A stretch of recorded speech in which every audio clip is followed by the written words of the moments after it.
Welcome to the show. I'm your host, Veronica Newfer. My guest is David Samuel Hill. He's the chairman of the Yamhill County Republican Party, and today we're going to be talking about many things that are going on, recalling Kate Brown and some of the grievances that people are having over her, some of the great things that Senator Kim Thatcher is doing right now, and we'll be talking about other things too, including Antifa and whatever else might wind up on the list. So David, thanks. Thank you. Where do you want to start? Well, let's start off with the Kate Brown recall. Okay. This is an important topic for Oregonians. Kate Brown was very unreceptive to rural Oregonians, small business owners, individuals that protested much of the legislation that was coming out of Salem this year. She seemed pretty much indifferent to a lot of the objections to a lot of this abusive legislation.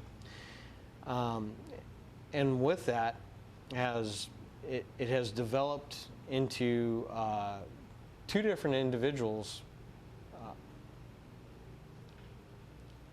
creating initiative petitions to recall Kate Brown. So there's two recall petitions out there. Recall petitions. And to be very clear, you can sign each recall petition to recall Kate Brown once. You can only sign, you can't sign both of them, you can only sign one of them. No, you can sign both of them. Oh, once. Yeah. Okay, so make sure you don't sign the same one twice, but sign. Okay, what does the first one say, and what's the grievance, and what does the second one say, and what's the grievance? They're pretty much the same. They want Kate Brown out because she is just pushing through bad, unconstitutional legislation. That's the sum of it. Mm-hmm. We saw legislation attempting to or being pushed through taxes. House Bill 2020, which was that carbon tax. Yeah. That never happened, did it? No. Because the senators walked out? Yeah, because the 11 senators walked out, and that was an amazing event that stopped a lot. And she was going to try to have them arrested. Yes. But she did the same thing, what was it, in 2001 or something, when she was in the House? Yeah. She did the exact same thing. Yeah, she walked out then to prevent legislation she didn't approve of back then. And nobody arrested her. Nobody arrested her, but that led to the Republicans and the Democrats negotiating. They successfully negotiated a deal which everybody agreed to, but in this instance, where the governor could have had a critical role in opening up negotiations, she opened up with threats of arresting the senators and bringing them back without negotiations. Mm-hmm. And since there was a supermajority, they could ram anything through legislation that they wanted if they could bring together a quorum. Mm-hmm. Fortunately, the quorum was denied, and therefore that the legislation that they wanted to mm-hmm. push through that was harmful to Oregonians, that legislation was prevented. Now, people on Kate Brown's side that think, we need to go green and the planet is being destroyed. They think that, Kate Brown was just doing her job and that the senators weren't doing their job. They shouldn't be walking out. This is a bit of a problem because when you look at how clean our state is, energy-wise, pollution-wise, yeah. We're one of the best states in our country. We're I believe one of the top 5. Yeah. So why are we going to punish our citizens with taxes? Basically we're going to build a tax mechanism uh-huh. to punish the citizens, to make them buy cleaner energy. Well, it's theft is what it is. When it comes down to it, it really is theft. But yeah. When you look at it, the revenue generating mechanism, which is a punishment, there is no proof that will create cleaner jobs, cleaner energy. There's no proof to that. So why are they even attempting to make that happen? And then it was such an egregious attack against business, especially rural businesses in Oregon. Farmers depend on a lot of diesel-powered equipment. So does timber. So does the fishing fleets. When you take a look at all these, they call it the dirt road economy, but that's really the basis of our economy, and there's such a huge resource load in that economic structure, but we're going to turn around and punish them when a lot of them are running modern equipment nowadays. Yeah. You know, and the new modern equipment that these individuals and businesses are running are very efficient. Yeah. Well, and a lot of us would say, you know, for our freedom, we don't really even need to have this newer equipment anyway. But as you said, a lot of them. No, we don't. But already it do. would have been very powerful if Kate Brown and legislators would have called upon industry experts, representatives. Come on down. Let's have a talk about how we can clean up. You know, what's a feasible 10-year plan for cleaning up our state without placing excess burdens on Yeah. our, you know, because our farmers happen to be hunters and fishers, and our timber people care very much about, you know, the yields of their timber. They also care about the woods, because the woods happen to be a lot where most of them end up hunting anyway. Yeah. So these people care about the environment, but that's not recognized. Salem has been vilifying rural Oregon.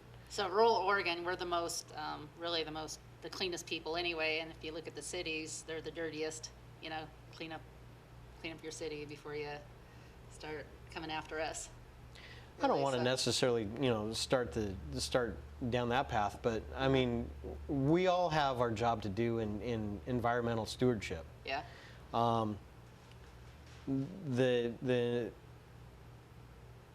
I think it's an unrealistic thought process to say, hey, we're going to go zero carbon emissions in 10 years. Yeah. Well, also because the Republicans felt this way, the problem with Kate Brown using that power, from my understanding, the senators walked out because they had previously made a deal with her that she lied and she changed her mind. And Yeah. so it's like, well, if you're going to lie to us, we're not even going to be here. We're not going to Yeah, talk no to you. deal. Yeah. Yeah.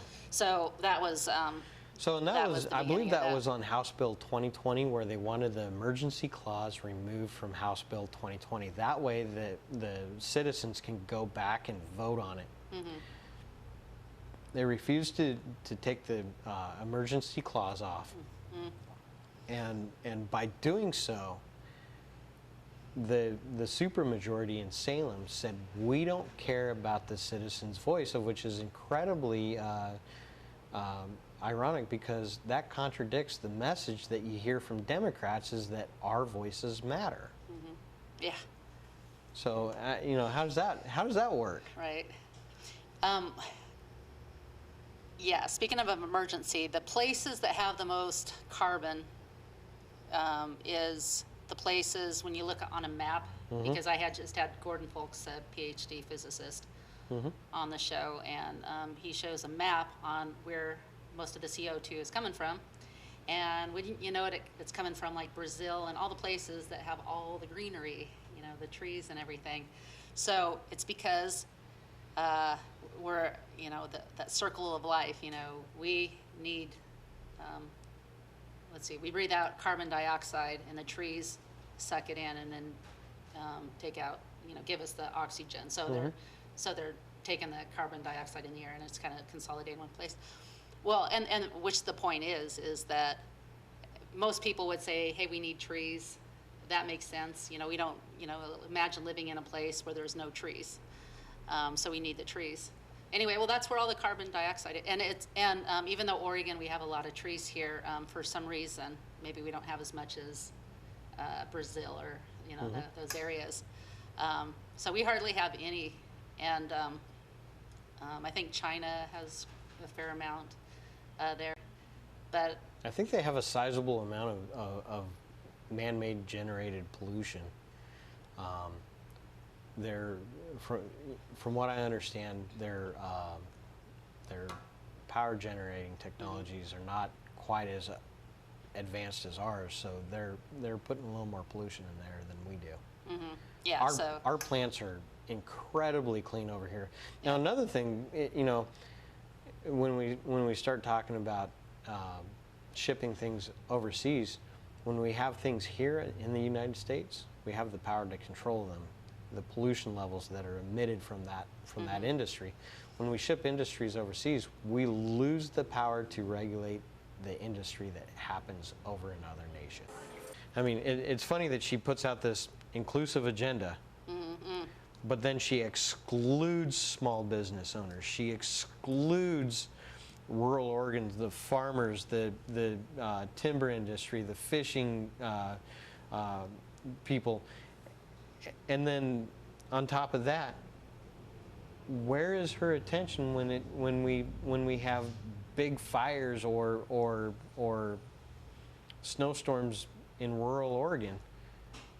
But when there's a fire in the Columbia Gorge, guess what? There's an emergency declaration just like that. When there's slush dumped in Portland, you know, what was it, like 2.5 inches of slush in Portland? There was an emergency declaration almost immediately. But when there's 6 feet of snow dumped in eastern Oregon, nothing. So it sounds like she doesn't need our votes. So because she depends on the votes from mostly Portland, which is a heavy populated area. And so she, at this point then, she's mostly focused on maybe taking care of them to some degree, if you want to say that, since she's letting Antifa, you know, run wild and, you know, having the cops step down and stuff. So yeah, she's a resist supporter. She's been vocal about that in the past too, and I support her to Antifa.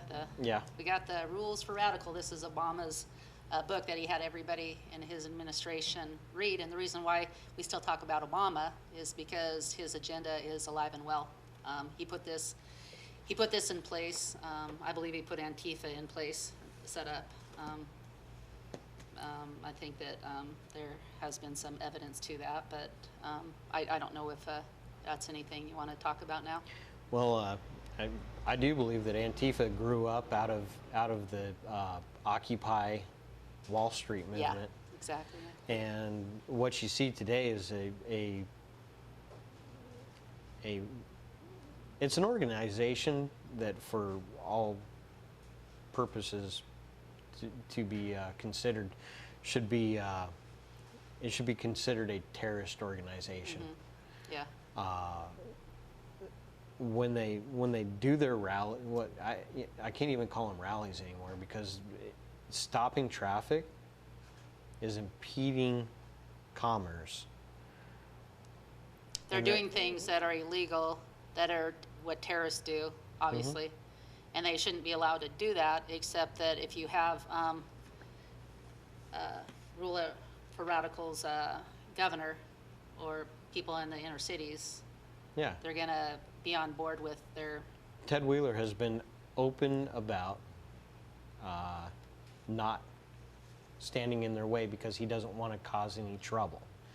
Well, how does that work when people are getting physically hurt? They're already causing trouble, Yeah, so he'd they're actually be breaking helping. the law, and he's allowing them to break the law. Yeah, There's something wrong there. yeah, That I think that's criminal. yeah, yeah. And it's starting to cause national attention, what's happening in Portland, and there should be national attention, because guess what? Our state politicians aren't doing enough to take care of it as it is. Yeah, People should not be getting physically assaulted, yeah, and people should not be incurring property damage yeah, because thugs are running around just misbehaving, acting like terrorists. That's Yeah. what they are. yeah. Yeah, it's by all definitions, that's what they are. Um, they've hurt people. I don't know if they've killed people yet, but they have hurt people, intimidated people, scared people, ruined people's stuff, ruined people's businesses, broken windows. Lit a cop car on fire, launched flares into businesses. They rioted after Trump was elected. Yeah. Yeah, that was what, 3 days of rioting in downtown. Yeah, you know, very close to the Weather Underground. Bill Ayers, you know, if people remember him, you know, that's a lot of what they did. And then, of course, he's friends with Obama, you know, and then we have Antifa. So We took the discussion from Kate Brown through her resistance, of which led into Antifa. yeah, yeah, and it's Nobody allowing in Antifa. in top government should be supporting a resistance agenda of which is allowing a terrorist organization, which hasn't been classified a terrorist organization yet. Yeah. Why, I have no idea. Look at what they're doing. But why is somebody supporting an agenda that's allowing this behavior to go on? Yeah, yeah. Aren't we better than that as a nation? We should be. Oh, yeah, yeah, we should be, yeah. Well, so the people in Kenya, Obama, where Obama's from, you know, and he helped get his, Odinga, tried to get him elected. There were missionaries I know that came back, and I read somewhere, so there were at least 3 people, 3 different groups of missionaries that I heard about that came back and said the Christians in Kenya are really scared for Obama getting elected because there were terrorists running rapid there when Odinga didn't get elected and killed people and lit churches on fire and just went on and on and on. And they said, we're afraid that Obama, if Obama does that, he's going to basically, they didn't use the word rule for radicals, but they felt like there would be some loosening of some terrorism in the United States. And ever since then, that's what we've seen, is we've seen an uptick in this, and they've been protected by the same group of people. So the good news about all of this is we still got some good representatives, and Senator Kim Thatcher is absolutely amazing. She has shown herself to listen to the little guy. Most recently, she went out to a rural town called Toledo, Oregon, and met with Timber Unity members at the Toledo Summerfest, and gave a speech, or spoke at. I don't know that she actually gave a speech. I was there, but it was about 15 minutes that she spoke to the crowd, and the crowd was just excited. I mean, you can tell that these people don't see much of their representatives. And seeing a representative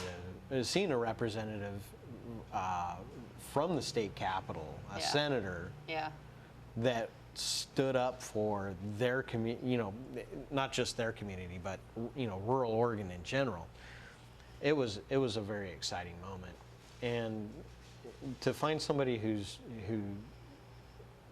is a senator that represents the people in a more professional manner and a more personable manner than Kim Thatcher.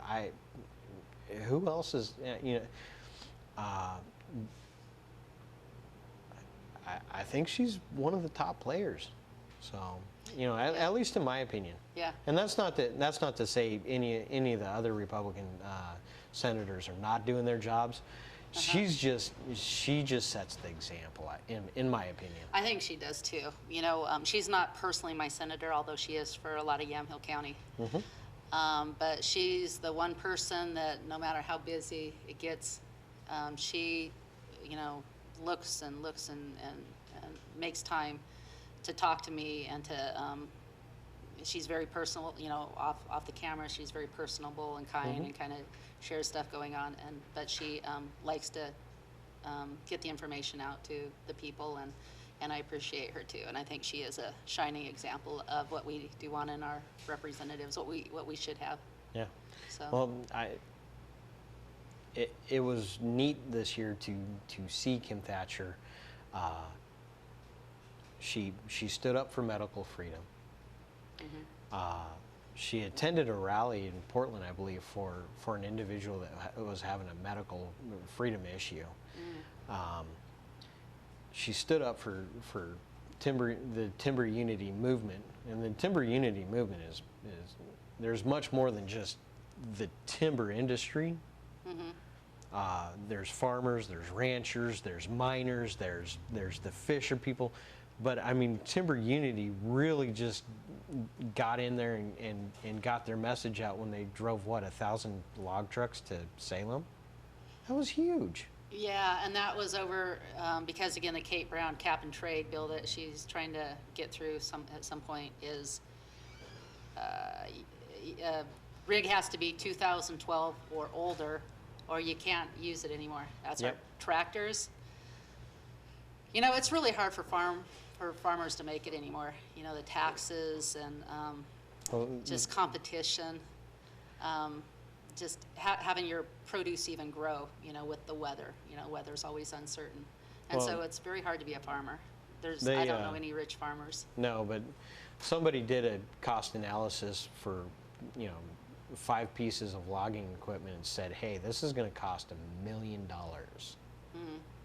to replace all this all at once if it was 2012. That's huge. $1 million, yeah. Yeah. Are these multimillionaires that say that? Not at all. No, they're hardworking families that, when you look at the gross amount that they're turning over, yeah, they're turning over millions of dollars, but they're not profiting millions of dollars. No, our business, our business, we sell a lot of stuff, mushrooms. Yep. But most of it's all bills, and I'll tell you what, a huge chunk of it already goes to the government because of the taxes and payroll taxes. So they already got a big bulk of the money. And if you got another $2,000 or $2,500 a year worth of taxes on top of that, how would that affect you? Well, that's just, yeah, right. That's horrible, and that's taxes. But we're not even talking about the new vehicles we have to buy. Yep. A lot of people would go bankrupt, and we need farmers more than anything because you hear there's a food shortage, food crisis in the world. If you cut down production, that's going to cut down supply. Cut down supply. There's going to be less donations to these little storehouses and these little donation places such as churches and community centers. Yeah. We lose that, we're going to lose a valuable resource. So yeah, the House Bill 2020 was absolutely a horrible idea through and through. Yeah. So. Yeah, it is. It's horrible. If she ever gets this thing passed, we are going to see businesses go out of business. Lots of businesses. So February 2020 is our next legislative session. Be prepared. Be prepared to go down to the Capitol and meet with your representatives in person. Yep. Especially if they're a Democrat, and you're a Democrat, try to be informed of what's going on. This isn't going to save the planet. Look at the map. Oregon is not polluted, as far as the greenhouse. If that's what you believe in, Oregon has no problem. Go to China, go to somewhere else. That's where the problems lie. But it's the lack of involvement. Our people perish for lack of knowledge. And if we get the knowledge, there'd be so many people on board. Most of us want to do what's right, Democrat, Independent, Republican. A lot of times it's just that people don't know what their officials are doing. They're entrusting them and saying, well, they wouldn't lie to me, they wouldn't try to deceive me, they wouldn't try to manipulate it. Well, when their power is at play, there's people out there that are selfish. And powerful people, sometimes it's hard for them to not want more power. So if we hold them accountable, they'll be pretty good, and that's what we need to do. So be involved, and encourage you to come to the meetings too and get involved that way. Thanks for tuning in. Have a good week. Bye-bye.